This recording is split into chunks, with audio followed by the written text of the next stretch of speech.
আসসালামু আলাইকুম ভাই। আমরা সকলেই জানি আমাদের বড় ইজতেমা হচ্ছে হুগলি জেলার মধ্যে। তো ২০২৬ ১ম মাস জানুয়ারি ২, ৩, ৪, ৫ ইনশাআল্লাহ সকলেই আমরা যাব। একজন মুসলিম ব্যক্তি শফিকুল ইসলাম বলেই নাম। সে শফিকুল ইসলাম বলে নাম, সেই ব্যক্তি নাকি বলেছে এই যে বড় ইজতেমা হচ্ছে বিশ্বে, এইটা নাকি কোনো রাজনীতিক একটি চাল, তার একটা চক্রান্ত। একটা মুসলিম ভাই শফিকুল ভাই কিছু সতর্ক বার্তা দিয়েছে যে আমাদের ইজতেমাকে নিয়ে, আমাদের ইজতেমা যে বড় হুগলি জেলা যে ইজতেমা হচ্ছে ওই ব্যাপারে কিছু কথা না বলে। এর মধ্যে দুই শ্রেণীর মানুষ থাকে, একটা হলো আল্লাহওয়ালা আর একটা হলো আমাদের মতো তার কাটা। আল্লাহওয়ালাদেরকে মারবে, গাল দেবে, পিটবে, তারপরও তারা এসে বলবে বাবু, হ্যাঁ শালা বললে তারা কোনাই বলবে।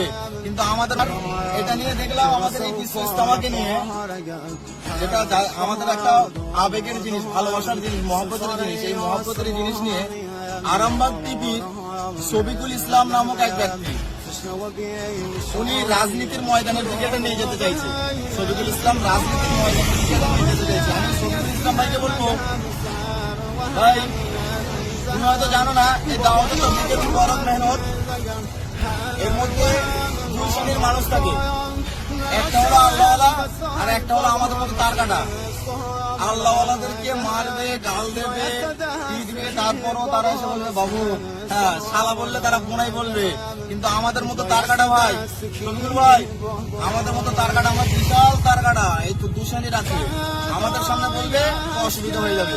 তো সেই জন্য শফিকুলকে আমি অনুরোধ করবো, ভাই তুমি তোমার রাজনীতিটাকে বন্ধ করো। এই দাওয়াতে তবলিগের বারহাত মুবারক মেহনত নিয়ে রাজনীতি করতে এসো না। শফিকুলকে রিকোয়েস্ট করছি, এর আগেও শফিকুল অনেক